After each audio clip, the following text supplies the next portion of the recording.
Chapter 7. The Cat Came Back. The next days were great. The weather was great, the blue sky was great, even the greening up grass was great. I was free.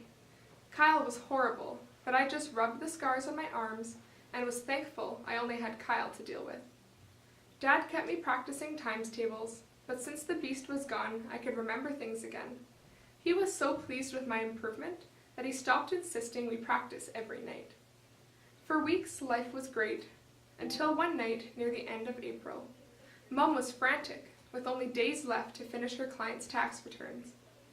Dad was tired of doing all the cooking and cleaning, so he'd ordered Italian takeout. I had just served myself a big pile of paleo rice and butter chicken when we heard screeching in the garden. We turned to the French doors leading out to the backyard.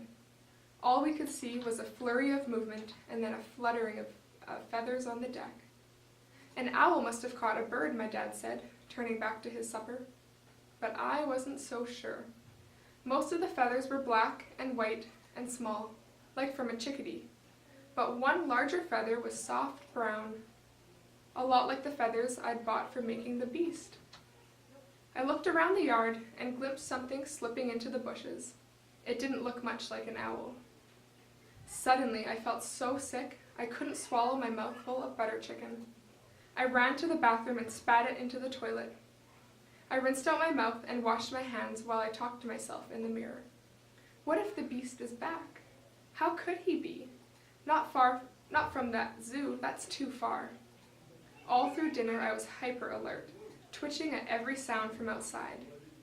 All I could eat was rice and naan bread. Just the thought of eating anything else turned my stomach. After I carried my plate to the kitchen counter, I walked back to the French doors and stared outside. I couldn't see a thing out of place in the backyard, except the sprinkling of feathers on the deck. But that was enough. A bird had died, and I was pretty sure it was because of me. Then I heard a yowl. It came from the front of the house, not the backyard. I ran to the living room window, searching for what had made the sound. There, in the far corner of the yard, near the sidewalk, was Mr. Gardner's ginger cat, back arched, hissing at a bush. She clawed at something and then leapt forward. My heart surged. Maybe she was hunting the beast. Maybe she could stop him. She and the beast rolled out of the bush.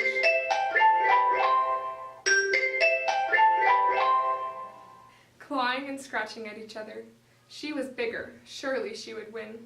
But then, with a terrible yowl, she jumped free and raced across the road. The beast sat back, and I swear he smirked.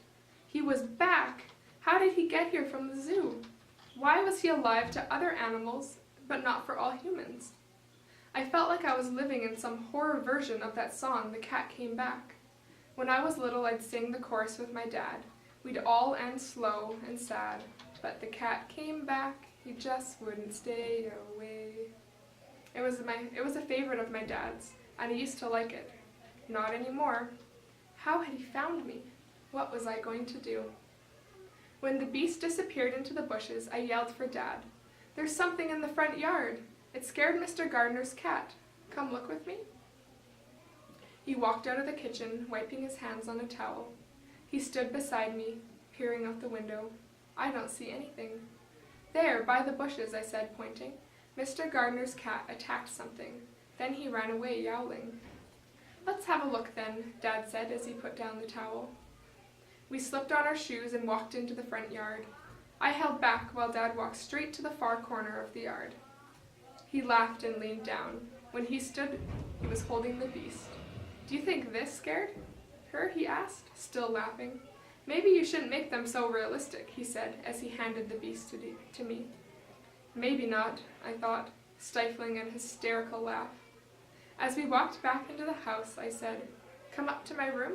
I'd like to talk about what I might make next. Dad shook his head. Sorry, Lucas, but I have to finish in the kitchen. Your mom's already back at work. I sighed and turned to go upstairs. Then I changed my mind and followed Dad into the kitchen, grabbed a cookie, and headed upstairs. As soon as I was out of Dad's sight, the beast came to life. He tightened his claws on my hand, then he turned and glared at me. I swear he looked just like Kyle planning something nasty. Hesitantly, I held out the cookie. I'd only ever seen him eat meat, but maybe he liked ginger snaps too. The beast sniffled at it, snatched it up, and ate it, cookie bits flying. He was like the Cookie Monster gone to the dark side. I shuddered as I scrambled up the stairs and into my room. He just stared at me while he devoured his cookie. I dashed to my closet, but the doors were closed. I set the beast down on my bed with the cookie, hip-checked the bedroom door shut, and nudged Stedgy into his box with my foot. I opened the closet doors and grabbed a plastic box from under the table.